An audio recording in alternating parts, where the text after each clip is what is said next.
Hi guys, and welcome back to my YouTube channel. In this video I will show you how to estimate various vegetation index including NDVI, EVI and SAVI inside the QGIS environment based on Sentinel-2 data. Here we have a table showing advantages and limitations of these indexes, and also I'm going to explain step by step these indexes. The first one is Normalized Difference Vegetation Index. As you can see, it's most widely used vegetation index for monitoring vegetation health and density.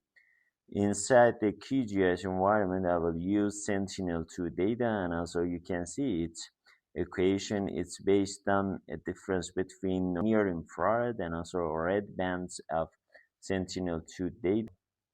Near infrared bands, it's bands 8, and also we have 842 nanometer with a spatial resolution of 10 meters. We have red bands of Sentinel-2 data that it is band 4 with 665 nanometer, again with a spatial resolution of 10 meters. We have some advantages for Normalized Difference Vegetation Index, and it's simple, it's widely used, effective for general vegetation monitoring.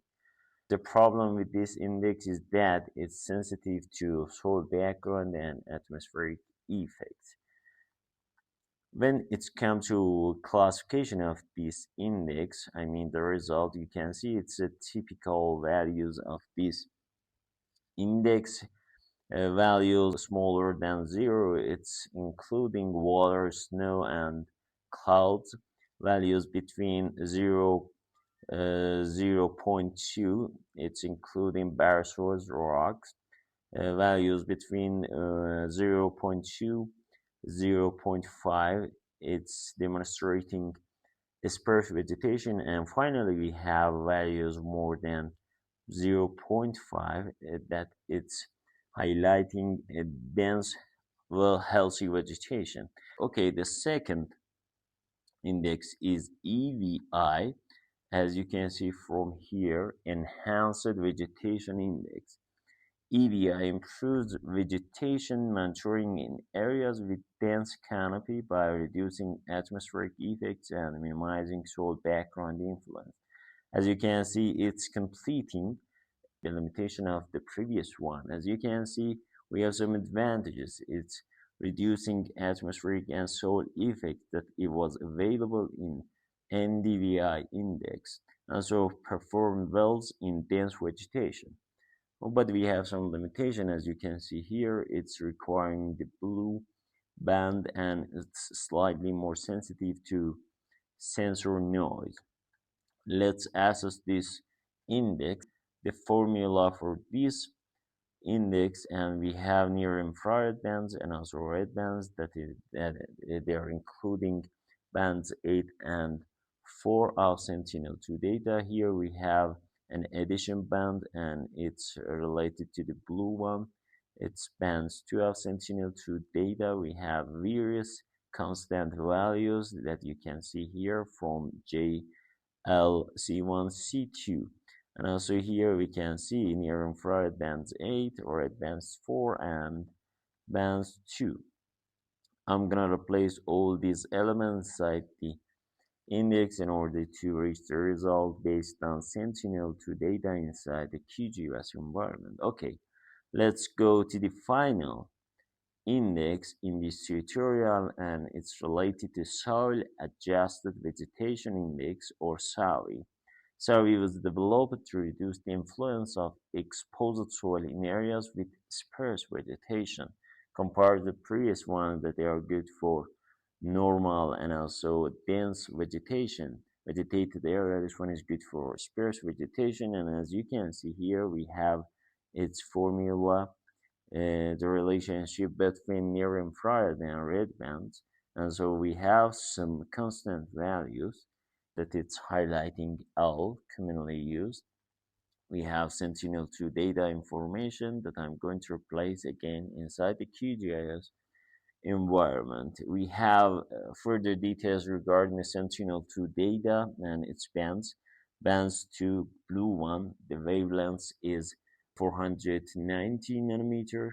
For band 4 we have 665, and for the band 8 near infrared we have 842 nanometers with a spatial resolution of 10 meters. Okay, open your QGIS environment. As you can see here, the first things that you can do is to download Sentinel-2 data. In this video, I'm not going to do this. If you don't know how to do this, I will provide a link in the caption of this video showing you how to do this. In order to add Sentinel-2 data inside the QGIS environment, here you can come here, data, open data source. Here we have various formats from vector, raster, and etc. Since the format is raster, I will put on that. Then from a file, if you want to call it from your PC, you can use this one. From raster dataset, click here, browse, and you can go to the folder that you saved your Sentinel-2 data, like this one that I saved it. Sentinel-2 from this one, and IMG data. Here we have different bands and you can see them. As I said before, I'm going to use bands with a spatial resolution of 10 meters, that they are including band 2. By pressing Ctrl on your keyboard and browsing your mouse, you can select the bands that you are interested in. And also I'm using bands 4 and bands 8. Okay, very good. I need these 3 bands. If I click on open and click on add, you can see my bands here.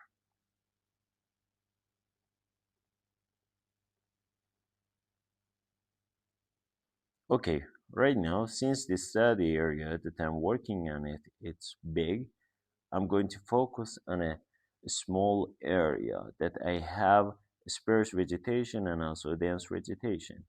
This area would be an appropriate choice, as you can see from here. Okay, very good. I'm zooming in, and from a raster, from extraction, clip raster by extent. Here I can define my input raster as the bands, for example, 2, the first one. From clipping extents, we have various options. The things that I'm going to use is this one, use the current view. If I click on that, you can see it's providing me its coordinate system, its extension. I'm not changing anything here. I will leave them in default. From here, clip it. I can define a folder to save your data. Save to temporary file if you are interested, or you can define a folder by yourself. Save the file. In desktop, I'm creating a folder as the index. Inside that, I'm saying bands 2, and I can save, then run. As you can see, we have extracted bands 2. The same thing we can do for the other bands. It's enough to use parameter again, change the input layer from bands 2 to band 4, and without changing clip extent, you can go to the clip extent area again, and you can change the name from here to band 4.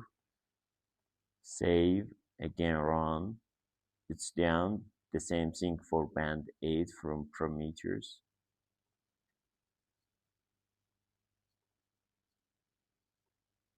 Change the name from here. Okay, very good. Again run. Okay, you can close this tab, and we have extracted band 2, 4, and 8. When I zoom out, you can see my bands here with the extracted one. Okay, right now, in order to estimate these indexes, I'm using a raster calculator. From a raster calculator, these options, It's easy to click on that and you can estimate based on the formula that we had before. Okay, the first one I said before is NDVI. I'm going to apply this one inside the raster calculator. Okay, the first thing is to check the raster bands. As you can see, we have different bands here, and also I'm using this one. As I said before, it's near infrared that I have band 8, this operator minus, and red bands. I'm closing this one, divided into again band 8 plus red band. Okay, as you can see, I have completed my equation. It's easy to come to output layer. In order to define an output folder, click here.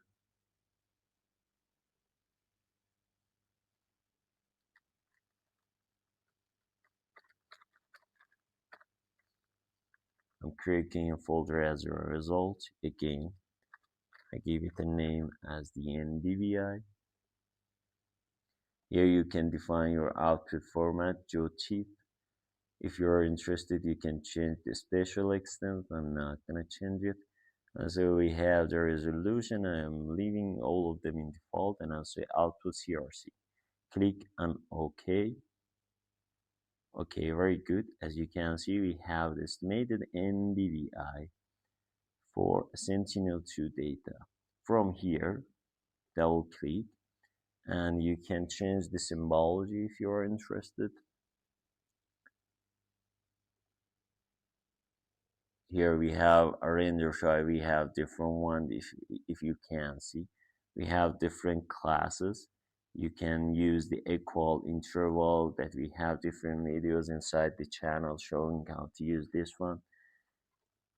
If you want to change this, you can put on different values. For example, you can use these values that I showed you before. For example, water, snow, clouds, bare soils, rocks, sparse vegetation, and dense, healthy vegetation in order to make your result much more beautiful. Click on apply, and as you can see, we have a vegetated area with this color. Again, if you are interested, you can change it in order to make much more sense based on the vegetation. Okay, this is a densely vegetated area and we have sparse vegetation. Okay, right now I'm going to the next estimation based on EVI. As you can see from here, we have its equation and we can replace all the values inside this equation in order to reach the result. Okay, let's start back to the QGIS environment from raster calculator. The first value is going to be a constant value, G, and it's 2.5. I'm using my keyboard in order to do this. Multiple, open your bracket. Back here, we have near infrared minus red bands. Here near infrared is band 8 minus red band, as you can see, divided into near infrared plus C1, near infrared plus C1 is a constant value. As you can see, it's equals to 6. I use my keyboard again, multiply a red band. Okay, very good. Minus C2 again is a constant value, 7.5 minus 7.5. Okay, very good. Until now, multiply blue band. Multiply blue band is band 2. And the final one is plus L. L again is a constant value equals to 1.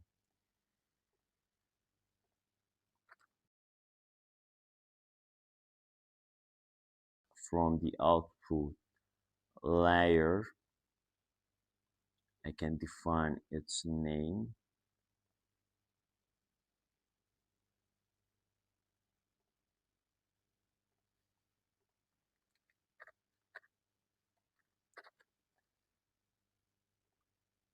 Very good. EVI, again, the output format duty, I will leave all in default. Again, click on OK. Okay, very good. When you did it, you can see this index also has been estimated successfully. Double click on that. From render tab, again, you can use this one. I'm not changing anything in 5 classes. I'm using equal interval from the mode and click on apply. Okay, right now I'm going to the last estimation, and it's for the last index, I mean SAVI. Back to the Word file that I have here. As you can see, this is the SAVI equation. I did some change inside the formula in order to make it much more understandable, because before that it was, for example, here it was 1.5, that it's equal to 1 plus 0.5, that I make it like this to make it much more clear for you. Okay, back to the QGIS environment, again from raster calculator. I will start with bracket, and the difference between band 8, as you can see, near infrared minus band red.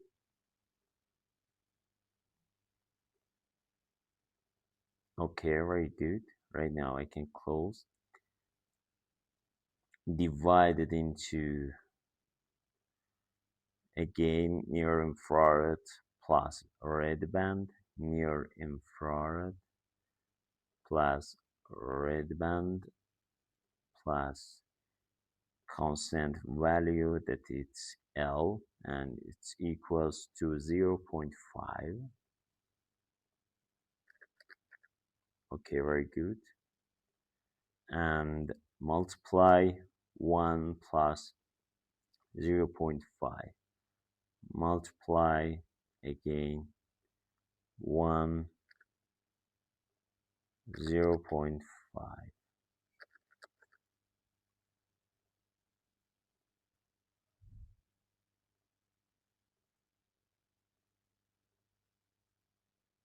Very good. I can click on output layer in order to find a name for that. It's gonna be SAVI. Save. I'm not changing anything from output format and the other. Click on OK. And we have the estimated result for the last index, I mean SAVI, as you can see from here. Double click here. Again, from render tab, you can change to this color if you're interested. I'm changing the mode to. In 5 classes, we have the result for SAVI 2. In this video, I demonstrated how to estimate 3 vegetated index, and we have some advantages and also disadvantages for all of them. I hope the content of this video will be useful for you. If you are interested in these types of video, please like the video and also subscribe to the channel. Okay, thank you very much for your attention.